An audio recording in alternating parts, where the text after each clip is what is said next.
A'udzu billahi minasyaitonir rajim. Bismillahirrahmanirrahim. Tabarakalladzi biyadihil mulku wa huwa ala kulli syai'in qadir. Alladzi khalaqal mauta wal hayata liyabluwakum ayyukum ahsanu amala wa huwal azizul ghafur. Asyhadu an la ilaha illallah wahdahu la syarika wa asyhadu anna Muhammadan abduhu wa rasuluh. Segala puji milik Allah Subhanahu wa taala yang menciptakan hidup dan mati, dan yang mengaruniai kita keimanan dalam dada kita. Semoga selalu menghujam dalam dada kita hingga akhir hayat hidup kita. Alhamdulillah, kita juga diberikan kesehatan oleh Allah Subhanahu wa taala sehingga kita dapat menjalankan ibadah Ramadan hingga pertengahan bulan Ramadan ini. Dan kita juga mohon kepada Allah Subhanahu wa taala semoga Allah mengaruniai maghfirahnya, rahmatnya kepada kita selama bulan Ramadan ini. Amin. Salawat dan salam semoga selalu tercurah kepada Nabi yang mulia, Nabi penutup akhir zaman, Rasulullah Sallallahu Alaihi Wasallam. Pada kesempatan kali ini saya akan bercerita sedikit sekali mengenai Rasulullah SAW yang begitu mulia, yang akhlaknya luar biasa membuat kita jatuh cinta, dan mengenai syafaatnya Rasulullah SAW yang sepanjang hidupnya selalu memikirkan kita umatnya. Hingga akhir hayatnya beliau pada saat sakaratul maut yang diingat adalah umati Rasulullah, Masya Allah, luar biasa. Nah, ada sebuah hadis yang begitu masyhur, insya Allah teman-teman juga saya yakin sudah tahu semuanya. Suatu ketika Nabi SAW berkumpul bersama sahabat-sahabatnya yang mulia. Di sana hadir pula sahabat paling setia yaitu Abu Bakar As-Siddiq. Kemudian Nabi berkata, "Wahai Abu Bakar, aku begitu rindu ingin bertemu dengan saudara-saudaraku." "Apakah maksud berkata demikian, wahai Rasulullah? Bukankah kami ini saudara-saudaramu?" kata Abu Bakar. "Tidak, wahai Abu Bakar, kamu semua adalah sahabat-sahabatku, tapi bukan saudara-saudaraku," jawab Rasulullah SAW. "Kami juga saudaramu, wahai Rasulullah," kata seorang sahabat yang lain. Rasulullah menggeleng-gelengkan kepalanya perlahan sambil tersenyum. Lalu Rasulullah SAW bersabda, "Saudara-saudaraku adalah mereka yang belum pernah melihatku, tetapi mereka beriman kepadaku. Dan mereka mencintai aku melebihi anak dan orang tua mereka. Mereka itu adalah saudara-saudaraku dan mereka bersamaku. Beruntunglah mereka yang melihatku dan beriman kepadaku.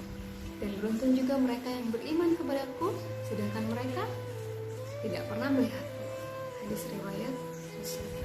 Begitu rindunya Rasulullah SAW kepada kita, dan kita tentunya akan sangat membutuhkan syafaat Rasulullah SAW ketika pada akhir hidup kita kelak, di padang mahsyar kelak, di mana semua manusia begitu ketakutan, dan hanya Rasulullah SAW yang dapat memberikan syafaat. Tidak ada nabi-nabi lain yang bisa memberikan syafaat kecuali Rasulullah SAW atas izin Allah Subhanahu wa taala. Dan setiap nabi dan rasul itu memiliki doa yang mustajab. Doa yang ketika para nabi ini berdoa, insya Allah dikabulkan oleh Allah Subhanahu wa taala. Seperti salah satu contohnya Nabi Musa yang ketika ingin berhadapan dengan Fir'aun, Nabi Musa berdoa yang doanya itu terkenal di Quran surat Thaha, seperti bagaimana kita tahu. Begitupun Nabi Muhammad pun memiliki doa yang mustajab. Namun Nabi Muhammad tidak menggunakannya di dunia ini.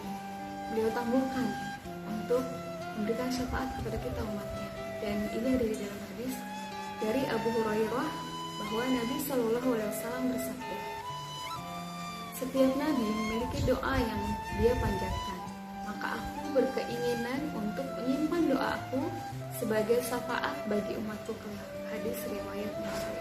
Masya Allah. Allah Rasulullah menyimpan doa ini dan kelak akan digunakan pada saat memberikan syafaat kepada kita. Ketika Nabi saat berdakwah di Thaif, teman-teman juga tahu bagaimana beliau terluka, beliau dilempari batu, beliau dihujat, dihina, walaupun dibentengi oleh sahabat-sahabatnya, tapi Rasulullah berdarah-darah dilempari batu itu oleh penduduk Thaif. Sampai malaikat itu murka kepada penduduk Thaif. Malaikat berkata kepada Rasulullah SAW, Ya Muhammad, angkat tanganmu ke langit, mintalah kepada Allah agar kami bisa menghimpit mereka, membalikkan gunung Taif ini dan menghimpit mereka yang menghinakanmu, yang melemparimu dengan batu. Tapi apa kata Rasulullah SAW? Rasulullah berkata, mohon jangan lakukan itu, kata Rasulullah SAW. Saya bermohon kepada Allah semoga kelak di bumi Taif ini akan ada tua, muda, perempuan, laki-laki, anak-anak, orang dewasa yang beriman kepada Allah. Masya Allah, segitu lembutnya hati Rasulullah SAW, sehingga malaikat aja sakit hati gitu ya istilahnya melihat Rasul yang dibegitukan oleh penduduk Taif, namun Rasulullah berhati lembut gitu, Masya Allah. Dan Rasul tidak saat ini bisa saja Rasulullah menggunakan doanya itu, namun Rasulullah menangguhkannya, tidak menggunakan doa tersebut. Masya Allah. Dengan doa itu Rasulullah SAW ingin memberikan syafaat pada hari di mana manusia hanya akan memikirkan dirinya sendiri. Bahkan ketika orang tua, suami, dan anak di sebelahnya diseret oleh malaikat, mereka tidak akan saling menolong karena lebih mementingkan nasibnya sendiri. Namun ada manusia yang tidak henti-hentinya kesana kemari memohon kepada Allah untuk keselamatan manusia lainnya. Pada saat matahari begitu teriknya, beliau memanggil-manggil manusia untuk diberi minum. Ya, beliau adalah baginda Rasulullah SAW, sang Nabi terakhir, menjadi satu-satunya manusia yang paling sibuk luar biasa pada saat itu. Disebutkan dalam sebuah hadis dari Abbas radhiyallahu an bahwa Rasulullah SAW bersabda, orang yang pertama kali dibangkitkan dari kubur di hari kiamat nanti adalah Muhammad SAW. Kemudian dilihatnya kondisi di sekitar yang sudah rata dengan tanah. Nabi Muhammad kemudian menangis sehingga mengalir air matanya ke pipi. Beliau SAW bersabda, kekasihku Jibril, gembirakanlah aku. Jibril berkata, lihatlah apa yang ada di hadapanmu. Rasulullah SAW bersabda, bukan seperti itu pertanyaanku.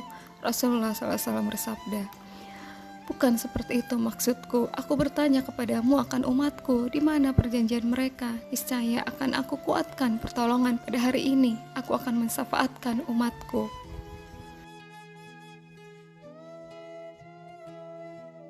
Lalu Jibril alaihissalam menyeru, wahai sekalian makhluk, datanglah kamu semua ke tempat perhimpunan yang telah disediakan oleh Allah Ta'ala. Umat-umat datang dalam keadaan satu-satu kumpulan. Setiap kali Nabi Muhammad SAW berjumpa satu umat, beliau SAW akan bertanya, di mana umatku? Jibril berkata, wahai Muhammad, umatmu adalah umat yang terakhir. Sampailah saat umat Nabi Muhammad yang muncul dengan menangis serta memikul beban di atas belakang mereka sambil menyeru, wahai Muhammad, wahai Muhammad. Nabi Muhammad SAW bersabda, wahai umatku. Mereka berkumpul di sisinya sambil menangis. Kemudian Nabi bersujud. Nabi bersujud kepada Allah dengan sujud yang sangat lama. Sampai Allah Subhanahu wa Ta'ala mengatakan, ya Muhammad, bangkitlah dari sujudmu. Ya Allah, saya tidak akan bangkit dari sujud sebelum saya mendapatkan apa yang Engkau janjikan. Ya Allah, berikanlah saya kesempatan untuk memberi minum kepada umat-umat saya. Mereka kehausan ya Allah di bawah terik matahari. Akhirnya Allah mengatakan, ya Muhammad, ini telaga Al-Kautsar, beri minum umatmu. Lalu dipanggillah, umatku, umatku, umatku. Padahal Rasulullah SAW dijamin masuk surga, ditampakkan padanya surga Firdaus tempatnya akan tinggal. Namun ia tidak tersenyum sedikit pun dan hanya mengatakan umatku, umatku, umatku. Rasulullah SAW dijamin masuk surga, ditampakkan surga Firdaus tempatnya akan tinggal.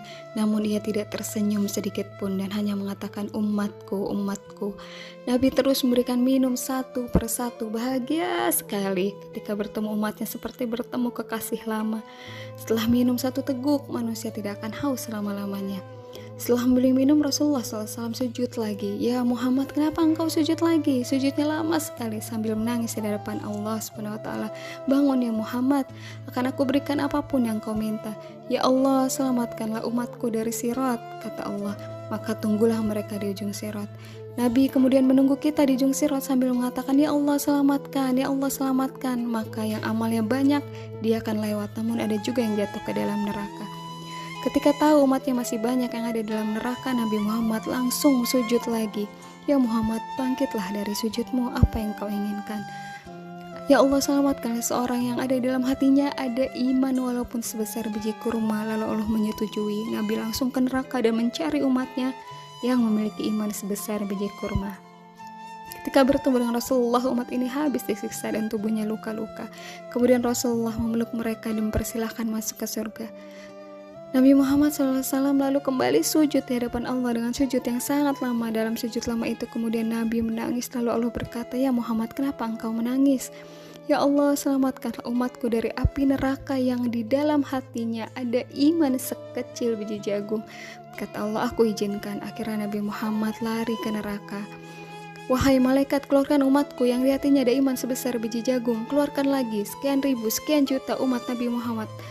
Lalu, apakah sudah selesai? Ternyata tidak. Nabi Muhammad kembali lagi menghadap Allah lalu bersujud dengan sujud yang sangat lama sampai Allah berkata, ya Muhammad, bangkitlah, apa yang kau inginkan? Ya Allah, keluarkanlah umatku dari api neraka yang di hatinya ada iman sebesar biji sawi, tazarah. Aku izinkan. Nabi Muhammad SAW kembali berlari ke neraka untuk menyelamatkan umat-umatnya yang di dalam hatinya terdapat iman walaupun sekecil biji sawi. Setelah itu kembali lagi ke arasy Allah Subhanahu wa taala. Nabi Muhammad SAW kembali bersujud. Ya Allah, ya Muhammad, apalagi ya Muhammad?